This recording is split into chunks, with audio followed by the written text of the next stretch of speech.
Moving on now to some of our final videos in the Technical Analysis Mastery course.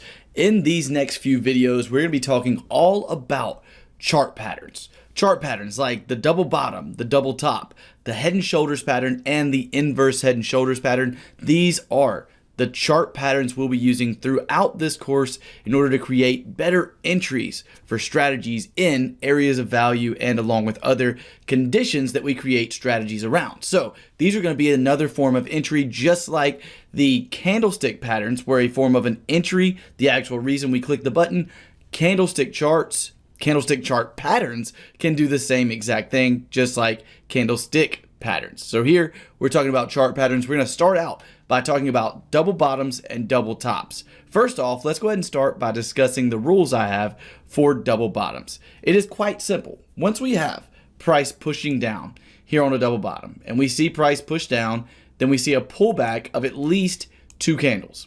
After we see that pullback of at least 2 candles, we don't know that there's going to be a double bottom here. We just know that we've had a downtrend and now we're seeing a pullback. This is how every double bottom starts. So at this point that we see that pullback, what I like to do is create a zone.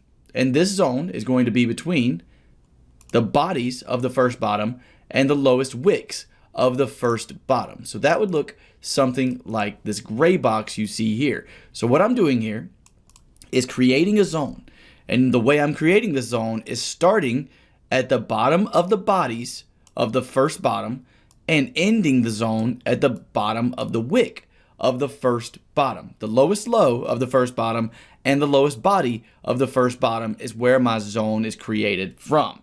So with that being the case, now we have this zone. This is what I call my termination zone.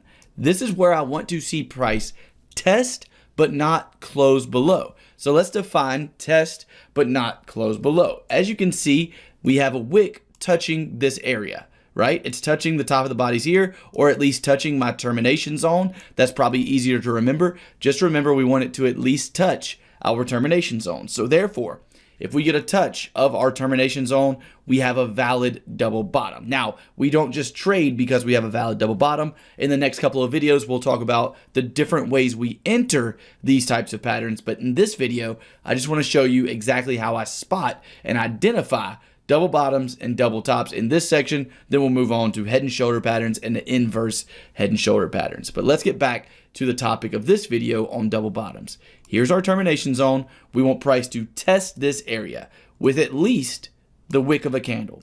We can see the body of a candle come into this zone. So if this looked something more like this right here, this would be totally fine. We can see the wick of a candle go past this zone.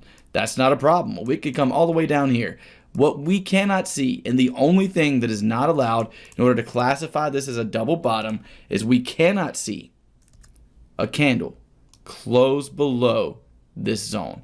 If a candle closes below the lowest wick of this zone or of our first bottom, that means we are now in trend continuation to the downside. That means we're expecting this market to head lower, and therefore we are not trading any double bottoms with that being the case. So again, we can have bodies of candles in our zone. That's totally fine. We can have wicks go past our zone. That's totally fine. We can have just a wick in our zone like we first talked about. That's totally fine. The only thing we cannot see is the close of a candle below our zone. And as long as we do not see that, and we start to get buying pressure after the touch of our zone, then we have a valid double bottom. So those are my rules to spot a double bottom. If you didn't understand it quite right there, then don't worry about it. We're going to look at some examples on live charts momentarily. Let's move on though and go ahead and start talking about double tops. So after hearing about the rules for a double bottom, I'm sure you can kind of guess what we would be looking at for a double top. In a double top scenario, we don't know that this is going to be a double top. We know when live price is actually happening that we have an uptrend and a pullback. When we get a pullback of at least 2 candles, what we want to start asking ourselves is, what is our termination zone? So look at the chart. Where do you think the termination zone should be on this double top, considering our first top right here? It should be in between the highest bodies of the first top and the highest wick of the first top, the opposite of what we did on our double bottom. So with a double top, We're waiting for price to push up. We're waiting for a pullback to start. We want that pullback to have at least 2 candles. Once we see those 2 candles, we can go ahead and map out a termination zone to start looking for a double top. And what do you think we're looking for on a double top, considering our double bottom rules that we just went over? For a double top, we want at least a wick to touch our zone. We do not care if a body of a candle closes in that zone. That's totally fine. We don't mind if a wick goes above our zone. That's perfectly okay.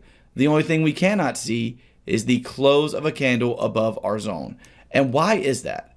Well, that is because if a candle does something like this and closes above the previous high, which is exactly what it's doing, that insinuates trend continuation to the upside, and we don't want to look for selling opportunities or double tops when price is showing us that it's likely to keep going higher. So with that being the case, again, we can see, just to go over this one more time and ensure that you understand it, we can see just a wick touch our zone. We can see a wick go way above our zone. Totally fine with both of those. We can see candlesticks close into our zone.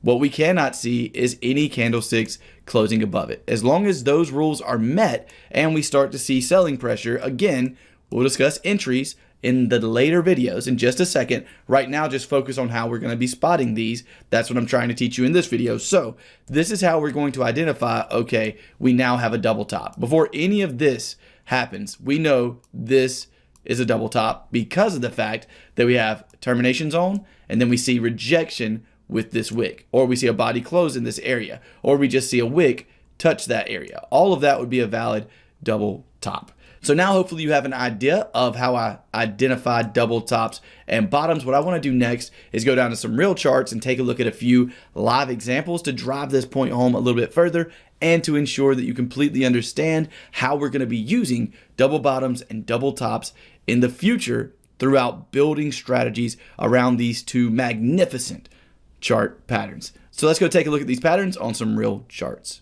We're going to take a look at the actual rules I have for double bottoms first, and then we'll move on to the rest of the chart patterns. So really simple here. As you can see, this is the double bottom pattern that we are going to be looking at, but for the purpose of this video, what I'm going to do is put on market replay mode so you can see exactly what I would be doing after the first bottom was made. So after we see a first bottom, this looks like what? This looks like a regular pullback. But what this is a situation where we could possibly see a double bottom and a reversal. Now, what are the rules for that double bottom? As I mentioned earlier, you always want to have rules for each chart pattern that you're going to be trading. My rule for these is that I make a box from the lowest body of the swing low to the lowest low of the swing low. We'll do that with horizontal lines to make it easier to see. So that would look like this right here. This would be the zone that I want price to test but not close below. What does that mean? That means that price can come down with candles and I can see a wick come into this zone. I can even see a body close right here in this zone. I can see a wick come past this zone. All of that would be a valid double bottom for me. But what I cannot see is price come down and then a candle close below this zone. And the logic behind this is that a close below a previous low, like we have right here, indicates further down pressure and indicates that we could be seeing a continuation of this downtrend that we have. So I want market to stop before this low, but I want it to at least test the lowest body of this swing low. So this is what that looks like with real candles.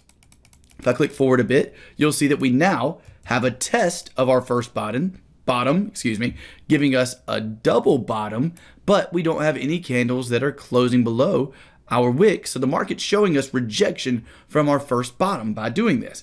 And with that being the case, and us seeing rejection from that, this would already qualify as a double bottom for me. Now, I do not trade just because I see a double bottom. We're going to get into entries and a lot of other factors that we add to these types of chart patterns a little bit later in the video. But right now, I want to go through all the rules that I have for double bottoms, double tops, head and shoulder patterns, and inverse head and shoulder patterns. A question I get asked a lot on double bottoms is how many candles do I need to see right here in the middle? I don't necessarily have a rule for this, but if you wanted to create a rule, you could say that you need to see between 5 and let's say 25 candles between your first bottom and your second bottom. That's just a way to give you an objective rule. That's not what I use. I don't really have a rule for that. I just want to make sure this looks like an upside down V when I'm looking for chart patterns. And I know that's subjective, but I've been doing this for a really long time and I don't really need a rule for that personally. Again, if you do, use 5 to 25 candles in between for your double bottoms. Now,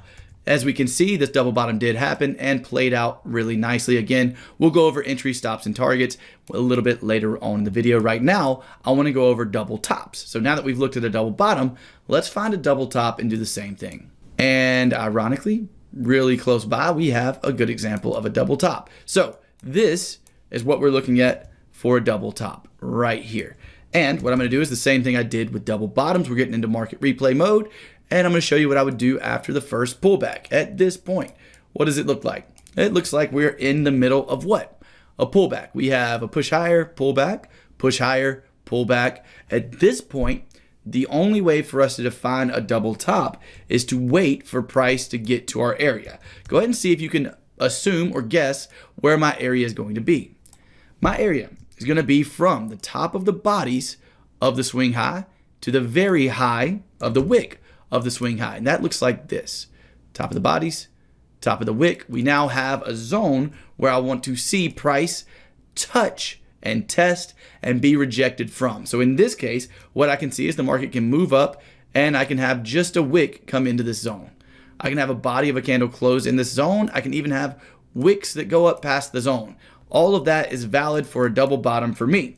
Excuse me, a double top for me. What I don't want to see is trend continuation. I don't want the market coming up here and then creating a candle that closes above this high of the double top for the same reason as we didn't want something, or a candle, excuse me, closing below the first low of the double bottom. This insinuates trend continuation to the upside. I'm not going to be trying to trade a double top to the downside when I have a close above candle. So those are my rules for a double top. Again, if you need rules for in between, use 5 to 25.